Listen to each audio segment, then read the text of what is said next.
Precisamos de 500 inscritos no canal para que ele comece a gerar dinheiro. A renda será doada para pessoas em situação de vulnerabilidade. Nos ajude compartilhando este vídeo para uma pessoa querida. Amigos queridos, em nome de Jesus, nosso bom e amado Mestre, iniciamos a manhã desse dia, confiantes no seu amparo misericordioso em favor de todos nós. Aqui estamos, Senhor, na condição de eternos pedintes da vossa misericórdia, para que nos ampare uma vez mais, envolvendo os nossos pensamentos nos ideais sublimes de aprendermos a servir em nome de Jesus. Abençoa, Senhor, a todos nós, irmãos em humanidade, incentivando-nos ao trabalho constante conosco mesmo, a ação renovadora do seu Evangelho no íntimo do nosso ser. Ampara, Senhor, os nossos passos tantas vezes vacilantes, os titubeios das nossas más paixões. Socorre, Mestre, a indigência em que nos encontramos ainda, para que em seu nome possamos soerguer deste passado e a limpar o nosso íntimo, fazendo luz em nossos sentimentos, para que, fortalecido Senhor, possamos dizer: eis-me aqui. Faça-nos, Senhor, instrumentos dignos e úteis, para que em seu nome possamos estar, levando aos corações aflitos as vibrações da esperança, levando àqueles que se encontram atormentados o bálsamo que acerena, as vibrações pacificadoras, onde quer que estejamos, Senhor. Assim, Mestre amado, agradecemos a presença honrada e amiga dos seus tarefeiros, responsáveis por este Evangelho. Que estes espíritos amoráveis e benevolentes encontrem em nossos pensamentos a receptividade necessária para as reflexões desta manhã. Obrigada, Senhor Jesus. Obrigada, amigos queridos, e que assim seja.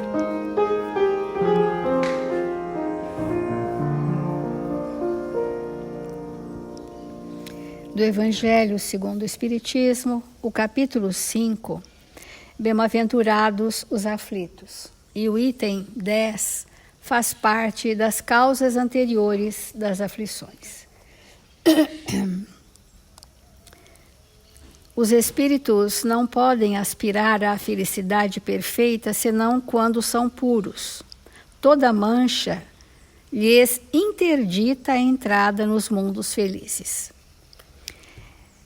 E é nas suas diversas existências corporais que os espíritos se despojam pouco a pouco de suas imperfeições. As provas da vida adiantam quando bem suportadas. Como expiações, elas apagam as faltas e purificam. É o remédio que limpa a chaga e cura o enfermo. Quanto mais grave é o mal, mais o remédio deve ser enérgico. Então, nós estamos nesse momento de refletir que todos nós almejamos a felicidade, porque é um tropismo natural do espírito desejar ser feliz. As bem-aventuranças é um roteiro para nós chegarmos à felicidade. Esse é o roteiro que Jesus deixou para nós, e as bem-aventuranças, quanto aos aflitos, é um roteiro da justiça divina em nós. Como que a dinâmica da justiça divina, como as leis se manifestam em nossa consciência e como estamos, ao longo das sucessivas reencarnações, nos ajustando com a lei. Sempre lembrando que a primeira letra do alfabeto divino é amor e a segunda letra do alfabeto divino é reencarnação. para nós entendermos que as sucessivas existências, elas são processos de levar o espírito à perfeição, ou seja, a um estado pleno de felicidade. Enquanto isso, nós temos a felicidade relativa, que é proporcional ao nosso adiantamento moral. Quanto mais o espírito é maduro moralmente, mais ele goza dessa felicidade relativa, que é o estado de bem-aventurados, né? Regozijado, o espírito pacificado, resignado, o espírito que aceitou com entendimento e gratidão as adversidades do caminho. E que aquelas provas, por mais duras possam ser para nós, são entendidas como oportunidades redentoras, que o espírito abraça com muita fé, com muita esperança, com muita confiança de que ele está no roteiro traçado por ele mesmo para ajustar-se com as leis divinas. Isso dá um estado interno de muita harmonia para o espírito, apesar da dor. Apesar da dor, nós vamos nos pacificando em relação aos testemunhos. Cada vez que chega uma dificuldade grande ou não tão grande, e nós, ao invés de desviarmos da dificuldade, superarmos com uma nova experiência acrescentada no nosso processo evolutivo, nós saímos fortes. E às vezes nós dizemos assim, eu nem sei como passei, como consegui passar por aquilo. Mas passou bem, lutou, venceu, experienciou, acrescentou experiência. Isso é diametralmente oposto ao nós fugirmos das situações sofridas por imaturidade. E vamos mergulhando, né, nos prazeres mórbidos, nas coisas fantasiosas que o mundo nos traz como atrativo. E com isso a gente chega no término da existência sem ter realizado a experiência redentora, sem ter feito um acréscimo no seu mundo íntimo, né? Então, toda a doutrina espírita, a começar do Livro dos Espíritos, se estendendo pelo Evangelho e as obras complementares, nos mostram a mesma coisa, de diferentes formas, para nos sensibilizar que é chegado o momento de olharmos para dentro de nós mesmos. Esse é o tempo do Espírito em que nós estamos estagiando. É esse vasculhar, não ter medo de se mostrar, não ter medo de se perceber, não ter medo de se expor, para que essas evidências gerem objetivos reencarnatórios. Bom, eu evidenciei uma torpeza do meu espírito, eu vou transformar essa dificuldade que eu trouxe, agendado na minha anterioridade, como um objetivo existencial. Eu vou fazer daquele momento difícil tudo que eu preciso investir nessa encarnação.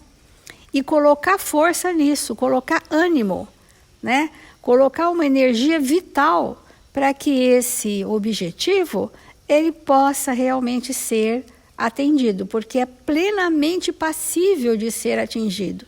Porque, do contrário, nós carregaríamos fardos mais pesados do que podemos carregar. E não sendo assim, a justiça de Deus é na proporção da nossa condição. Tudo que nós passamos é passível de ser superado com êxito e com esse vigor do bom ânimo. Então, nós vamos então, através das reencarnações, nos despojando pouco a pouco das nossas imperfeições. Por isso que nós precisamos renascer, reencarnar inúmeras vezes. Qual é o limite do quanto nós vamos reencarnar? O limite da nossa perfeição para o planeta Terra. Porque a perfeição é um termo muito absoluto, que é Deus, né? Nós somos relativos.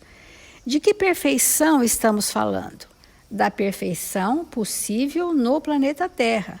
Porque daí iremos para outros orbes planetários com outras metas muito maiores, com outros estados de perfeição. Mas aqui para o planeta Terra, a máxima de Deus, falada por Jesus, é amar a Deus sobre todas as coisas e ao próximo como a si mesmo. Como fazer isso? Que método? Fazendo aos outros o que gostaríamos nos fizessem. E o que nós, dentro dessa premissa, fazer aos outros o que nós gostaríamos que eles não fizessem, qual é o principal objetivo? É perdoar os inimigos. Esse é o roteiro. Então, no capítulo C de Perfeitos, quando fala qual é a perfeição, é amar os inimigos. Essa é a perfeição possível para o planeta Terra, amar mesmo.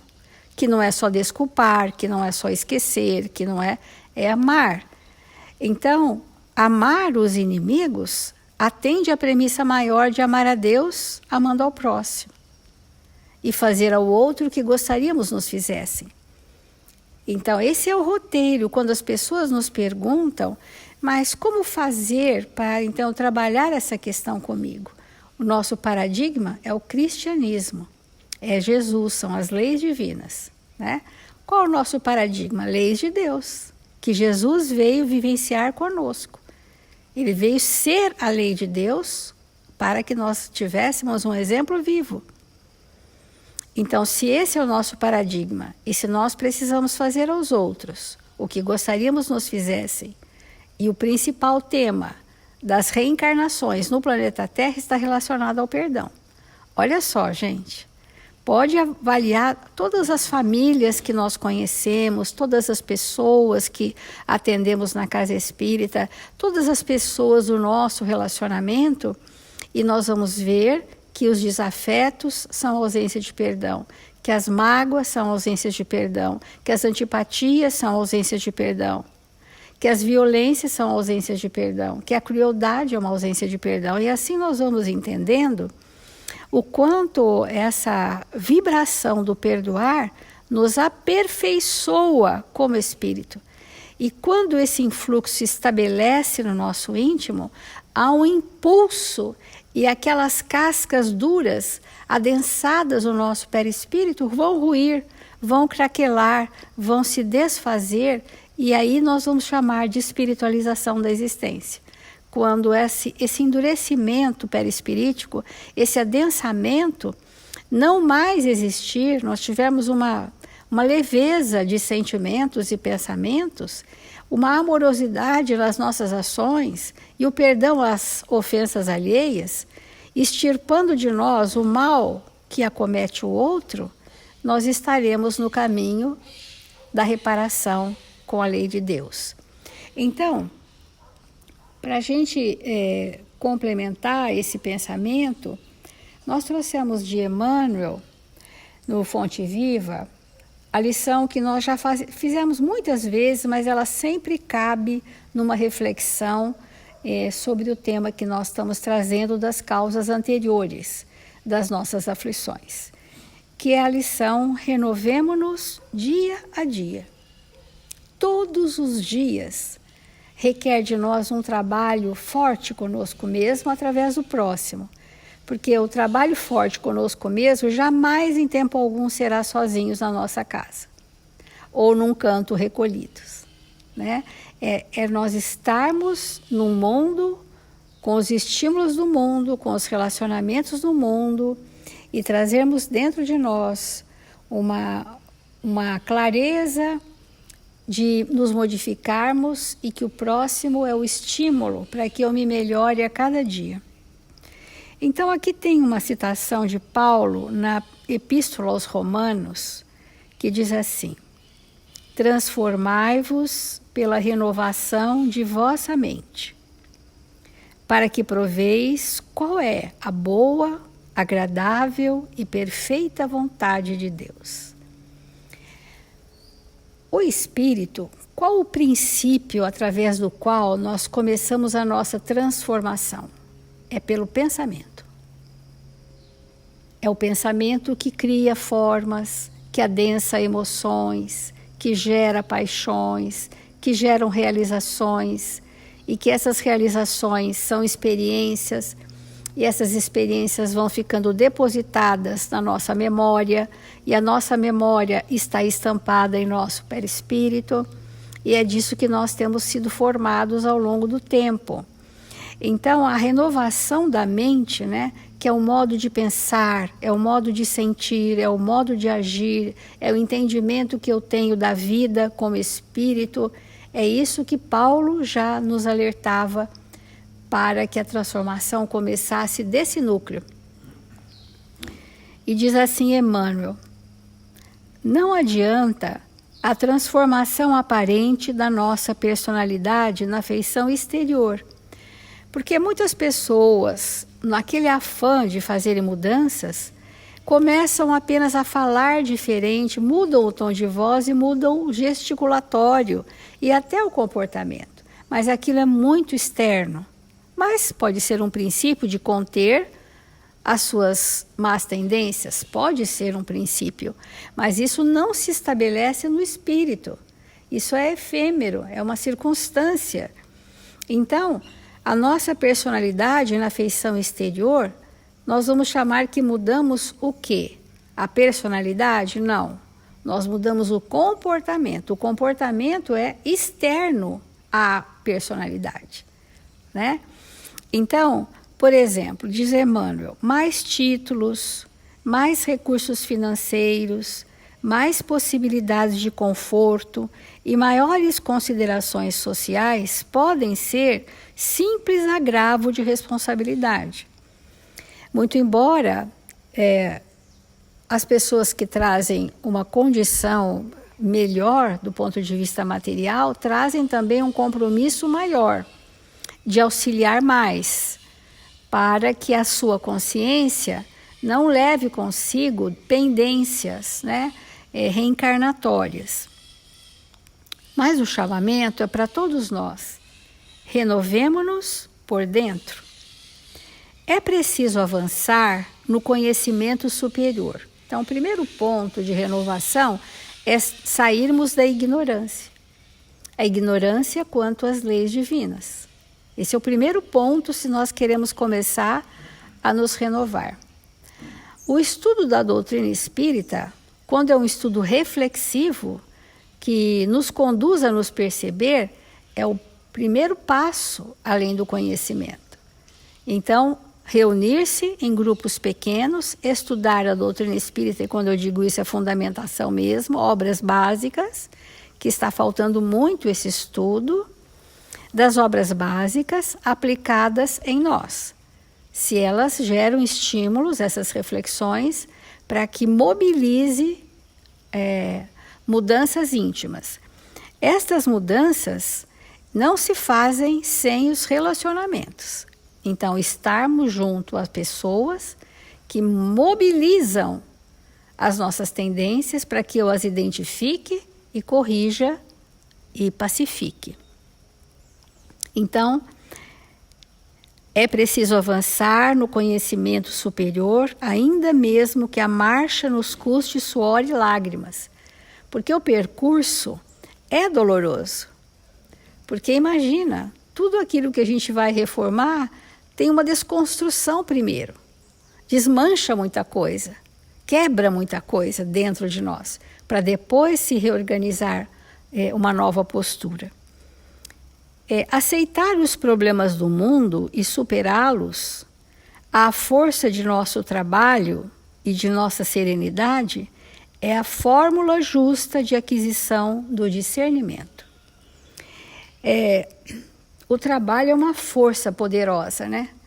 E quando a gente diz trabalho, é trabalho, todo tipo de trabalho. Então, o espírito acostumado a acordar cedo e trabalhar, pegar nas coisas e suar com aquilo que ele faz, injetar aquele vigor que o espírito traz, move também a força de mudar sentimentos. Olha que interessante. Não são aqueles intelectualizados que estarão mais prontos para mudar sentimentos. São aqueles que mais prontos estão para abraçar a lida do seu dia a dia. Então,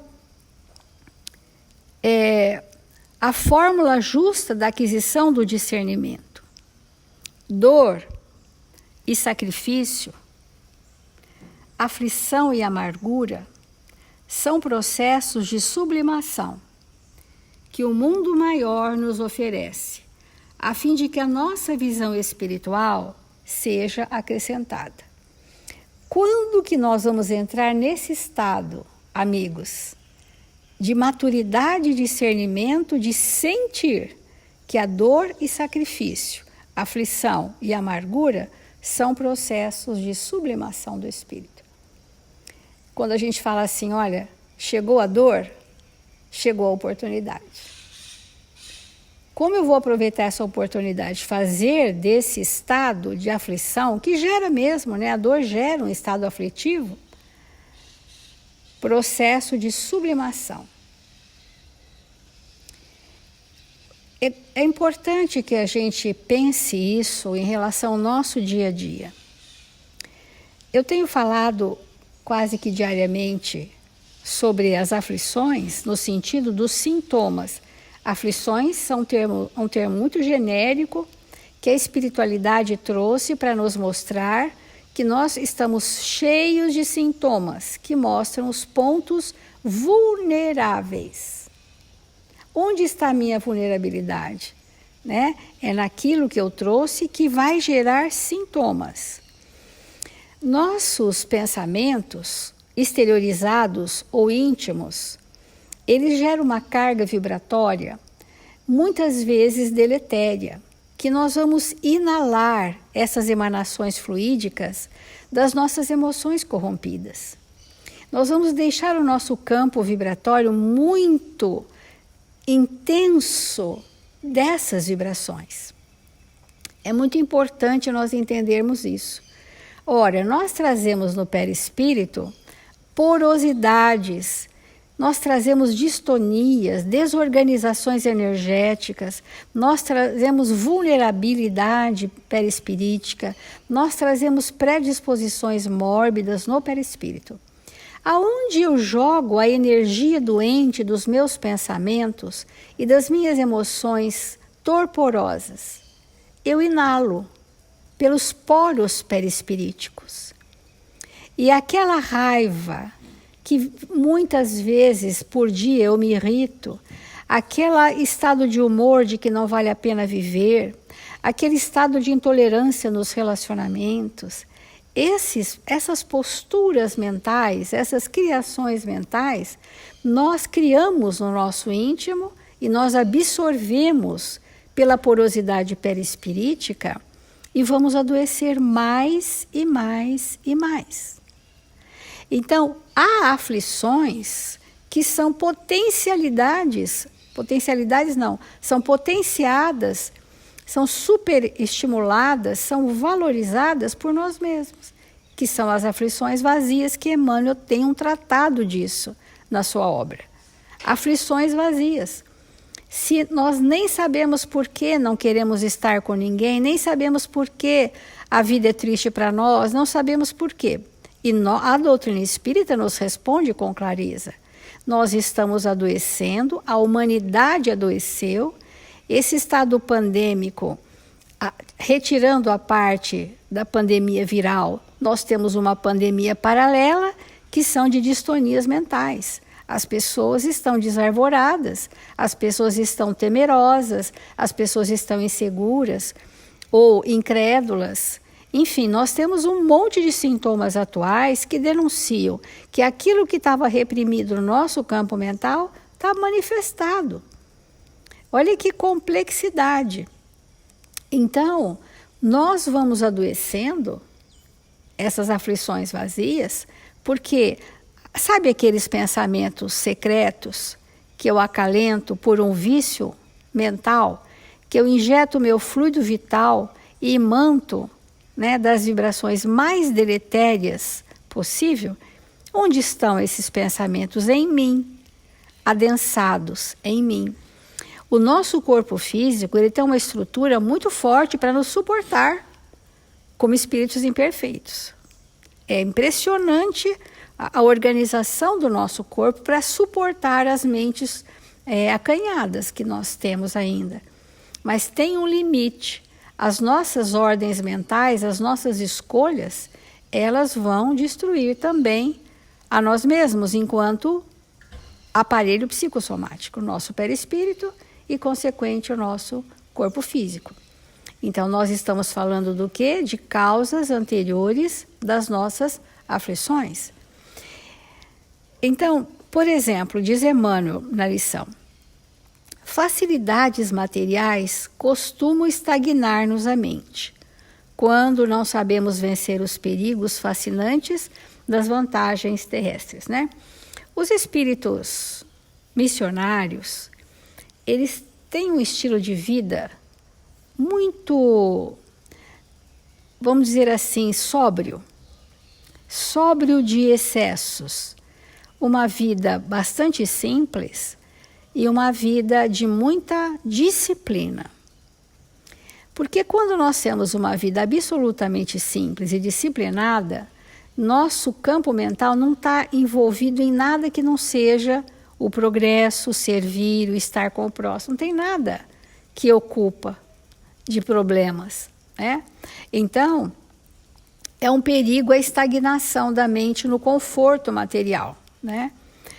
Renovemos nossa alma dia a dia, estudando as lições dos vanguardeiros do progresso e vivendo a nossa existência sob a inspiração do serviço incessante. Renovar a nossa alma, ou renovar o nosso íntimo, o nosso campo mental, conhecendo a verdade, estando junto de espíritos que são os mais importantes do nosso planejamento reencarnatório para que essa renovação se faça. É com eles que eu tenho que estar, é perto deles que eu preciso conviver, para que esse trabalho seja incessante. Ainda diz Emmanuel: apliquemo-nos à construção da vida equilibrada onde estivermos, mas não nos esqueçamos de que somente pela execução de nossos deveres, na concretização do bem, alcançaremos a compreensão da vida e, com ela, o conhecimento da perfeita vontade de Deus a nosso respeito. A vontade de Deus para a sua criação é que sejamos perfeitos. Para isso, Ele nos conduz através de leis de amor. Lei de amor pelo trabalho, lei de amor pelo progresso, lei de amor pela sociedade, lei de amor pela justiça. Leis de amor nos conduzem na multiplicidade das leis apresentadas nesse planeta para nos conduzir.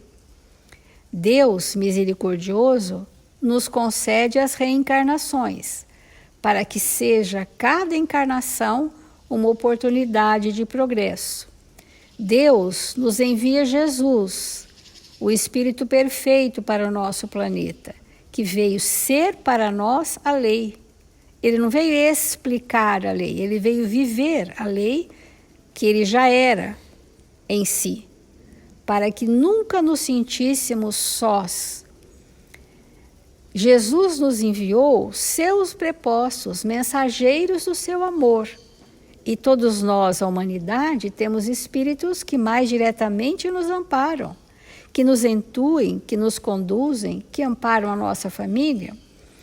E também Jesus, além de nos enviar os seus mensageiros que tutelam a nossa existência, nós podemos fazer novos amigos espirituais, conquistarmos ao longo das décadas a simpatia de outros espíritos, pelo exemplo do trabalho, pela responsabilidade, pelas tarefas que cada qual de nós abraça.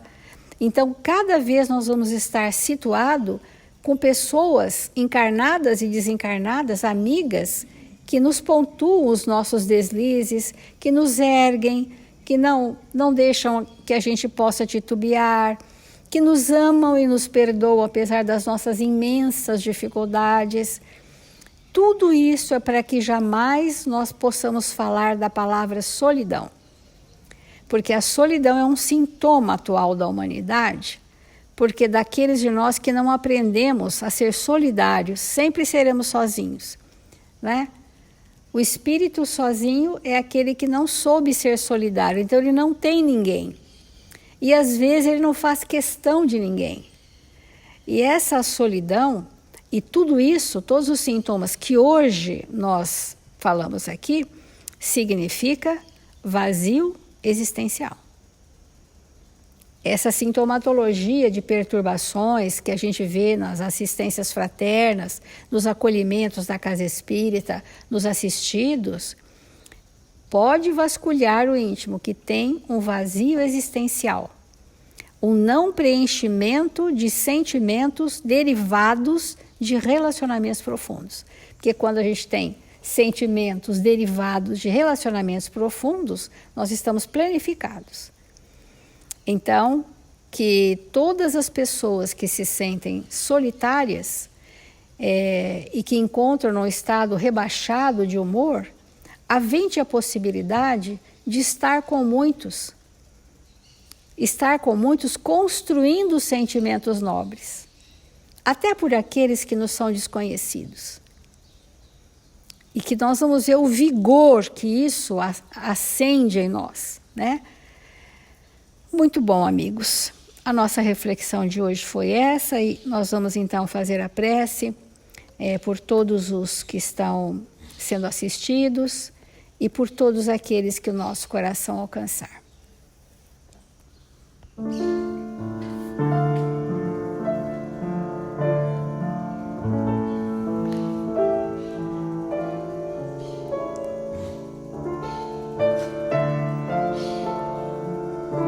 Deus, Pai de amor e misericórdia, Jesus, Mestre amado, deixemo-nos envolver por esses momentos sublimes que nos envolvem nesta hora, por estes eflúvios radiantes,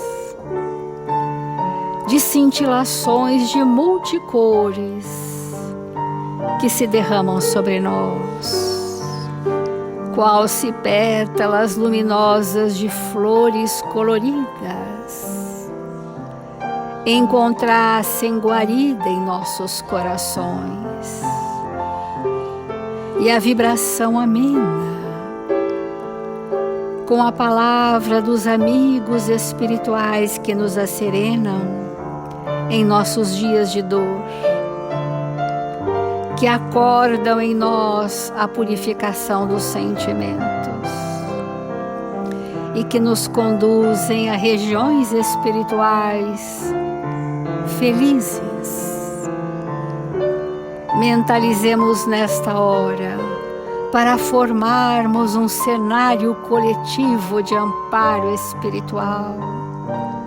Muitos dos nossos irmãos estendendo-nos as mãos, e cada um de nós agasalhando aqueles que seu coração alcançar, sendo portadores das energias da natureza vivas e sublimadas, que vão sendo colhidos em recipientes para as transfusões energéticas nos leitos dos hospitais.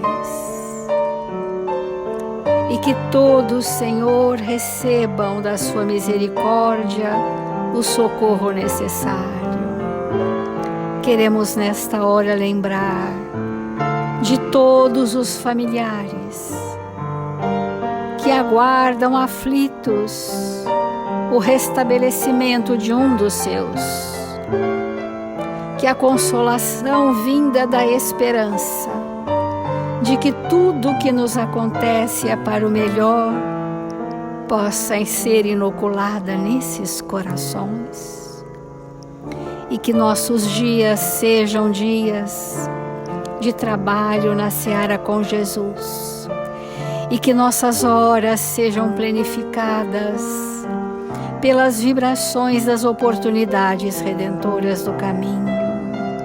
Ensina-nos, Senhor, a servir, sem perguntar a quem ou até quando, para que a nossa existência na terra seja pautada no trabalho do bem constante.